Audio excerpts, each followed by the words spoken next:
Welcome to NFL World, where NFL starts and ends. I'm your host, Jacob. And we were going to do, since the franchise tag deadline is tomorrow at 4 o'clock, we were going to talk about the Trey Smith situation in Kansas City. But then this news of JUAN Jennings came out this morning. So I figured, let's just put it together. We'll do the Trey Smith part afterwards. JUAN Jennings brings an ultimatum to the 49ers. He's drawing a line in the sand. He's storming the 49ers, any way you want to describe it. Pay me or trade me, which I don't like hearing at this point in the year. It's July. Camp starts in either this week or next week, either the next 3 days or the next 7 days. But it starts. I don't want to have this conversation right now. Now, JUAN Jennings is in the final year of his contract. He's owed $7.5 million. He wants more of an investment in him. Okay. Here's the problem. Doing it now with the potential of him holding out causes problems for chemistry. We'll get into that a little bit later. But I want to go back a little ways. 2 years ago, JUAN Jennings signed a 2-year contract extension. Last year, he signed a 1-year contract extension. Now he's on the final year of this deal where he's owed $7.5 million. Wants more of an investment, as we said before. But it's a big deal. This is a big deal. Because you just traded Debo away a few months ago.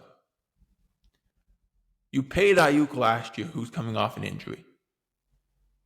Both those guys did not play well last year. Ayuk was doing a hold-in, I should say. He was doing a hold-in, but really didn't play well once he got his contract. He didn't practice well. He didn't play well. He got hurt because his body wasn't conditioned. So he ended up missing a good portion of the year. Now he's coming back from an injury. Who knows when he's 100% at some point this year? We don't know. Debo was playing okay, got a little nicked up, missed some time, came back and was not playing very well. He's dealt to the Commanders. Jennings, depending on I don't know if he holds in or if he holds out, but whatever he does, if he doesn't practice with Brock Purdy, that's a problem for the team because he may not play well if the chemistry suffers. Which every time a receiver holds in, holds out, chemistry suffers a little bit, and you got to build it back up. When you have it's not as big of a deal if a player plays 15 years with a quarterback. It's not a big deal if you hold in or hold out because your chemistry should be okay. It still dips a little bit, but you've been playing long enough, it easily, like you're off to the races as soon as you get back. You're just going full throttle. That's the problem, though, with this team. Brock Purdy and JUAN Jennings have played essentially 3 years together. That's not great. Chemistry suffers. It's not great. So you're worried about that. I want to really put this to two sides, but it starts from Debo's perspective. Debo Samuel got traded to the Commanders. I don't think that fits him very well because the way the Commanders like to play, and we should keep an eye on the Terry McLaurin situation as he wants a new contract as well. He's in his final year. He's always put on the left side. He's the wide receiver on the far left. Always. He's never moved around. Debo Samuel's best success is when he's moved around in motion. The Commanders don't really do that.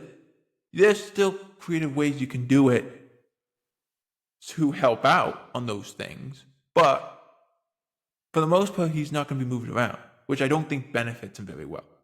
And I think that could happen to JUAN Jennings. If he gets traded to a team that doesn't use a lot of motion, I think that causes problems for him. because I think he benefits from motion. If he's not in motion or there's not motion in the play, I don't think it benefits him well, because it now means, okay, take our best corner or take our second best corner and just have him follow that wide receiver the entire game, which is pretty easy to do once that wide receiver is going. Okay, he's always going to line up on the far right or in the slot or whatever. It's easy for a corner to go and be like, okay, he's just going to line up there every single time. And that's what's been going on. So you got that concern from the Jennings side. The concern also of Jennings, like I was saying before, about the chemistry suffering. If he holds out, that chemistry suffers and you lose time to build on that chemistry. That chemistry, once you lose time, you can't get it back. So you got that level of concern. Question yards.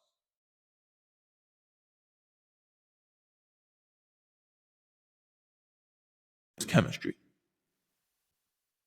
But if they do, it's going to be problematic for this team.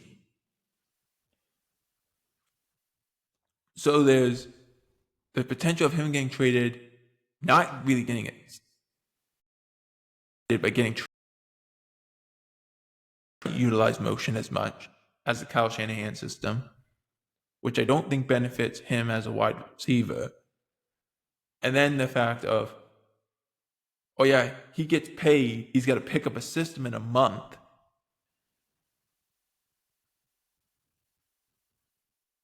And then get back that chemistry. Then there's also the fact of, if he gets traded, he's got to learn a whole new system and build chemistry with that new quarterback in a span of like a month and a half. It's not possible. So there is problems from that perspective.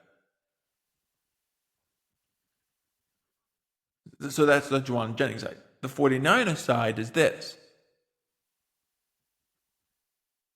The chemistry could suffer, which puts a bad on-the-field product. And that would be problematic because, again, like I said, we just traded away Deebo Samuel. So now we have a hole at wide receiver 2 because we think Ayuk's going to take over at wide receiver 1. So we have a hole. Who is it going to be? JUAN Jennings? Demarcus Robinson? Who is it going to be? There's concerning levels to this. But if Jennings wants to get paid and he decides to hold out, the chemistry could suffer immensely to the point that, yeah, we pay him. Now it's like, what happens? Because this happened to Ayuk last year. They paid him because he was holding in. He wasn't practicing. They finally paid him. The chemistry fell apart between him and the quarterback Brock Purdy to the point of he was playing, but he wasn't playing very well. And then he got hurt. I'm not saying that would happen to JUAN Jennings, that he'll get hurt. But if he doesn't practice, your body doesn't build up a resistance, or it doesn't help get your conditioning well enough, so you could get hurt. There's more of an increased likeliness that you get hurt. But there's also, even if you don't, your chemistry might falter a little bit, which causes problems, which you could lose games on. You don't want that issue. So there's that. Then there's the possibility of, okay, if we trade him, what do we get in return? We didn't get really anything for Deebo Samuel. We didn't get a wide receiver. We didn't get anything really for it. What would happen if we trade JUAN Jennings away? What would we get in return? We would get less. We know that, but what would we get? That's the concern. And I don't think they could afford that level of concern. So no, I don't think he gets traded. I do think they pay him, but I just wonder if he holds out or if he holds in, how much does chemistry suffer from the team's perspective? And how many games could that be a problem in, essentially? So there's that level of concern. You got to get this deal done quickly. You have to. You cannot afford it. If you trade him away, that could be problematic. And you don't want that level. So now let's move over to, since the franchise tag deadline is tomorrow at 4 o'clock Eastern Time, Trey Smith, and I've been saying his name a lot on this show, Slick Rick, or Rick Scoobs on Twitter, has said that the deal's going to get done prior to the deadline tomorrow. It will be announced tomorrow at some time. That's what he said. When does that deal happen? I don't know. But the deal has to be more than the franchise tag, or at least up to the franchise tag, because he's the highest paid guard on the franchise tag right now. He's the highest paid guard in football, and he's only on the franchise tag. You gotta pay him to be the highest paid offensive lineman or highest paid guard, and a whole new 4-year contract, because if you don't do it, you got other guys who are right there who are about to get paid. And now Trey Smith becomes way more expensive. So you got to get this deal done quickly before someone else gets paid. But let me know in the comments, does JUAN Jennings hold out? And does he get paid by the 49ers or he gets traded? Let me know in the comment section. And let me know also why you're down there. Does Trey Smith become the highest paid offensive guard in the NFL? Let me know in the comment section. While you're down there, like, share, subscribe. It's absolutely free. Helps us out a ton. And it tells us that you enjoy this NFL content. For NFL World, I'm Jacob Peeper. Out.